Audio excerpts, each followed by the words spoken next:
We all know that in about, 3.5 weeks' time, Saturn is going to move into Aries. Yes. Okay, around about May 26th, 27th. Yes. Right, but that's a geocentric Yes. movement, Yeah. right? But Hel- heliocentrically, Neptune is going to move into Aries on May the 25th. Yeah. So Neptune Helio and Saturn Geo are going to move into Aries simultaneously. And they're already within from heliocentrically. It's that difference in perspective that make them still look like, because of the retrogrades, that they're not, not joined. Yeah, no, that's very, very powerful. And obviously, Saturn catches up with Neptune every 36 years. 36, 37 years. Yeah, and yet in recorded history, as far as back as any of us have looked, it's never happened at the point of the vernal equinox. Never. Never.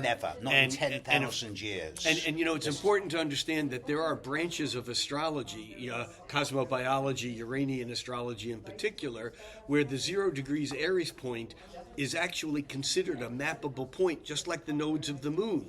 And we often don't do that in modern astrology. But that's because we're practitioners, not students. We don't have the time to study this because we're too busy doing it. stuff. But the fact that this is happening at that 0 degree point is like another whole level of initiation. And then the fact that Saturn will very quickly trine, Pluto, having just moved into Aquarius, and then that'll be followed by Neptune's trine. It'll sextile Pluto into Aquarius, but then we get the Uranus moving into Gemini and the Uranus trine Pluto. Yeah.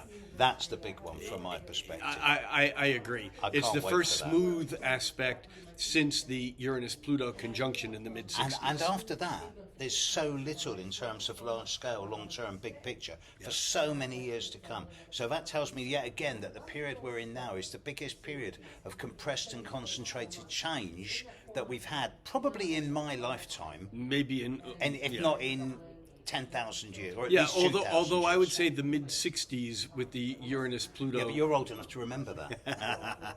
I'm also old enough to have forgotten some of it. I was 10.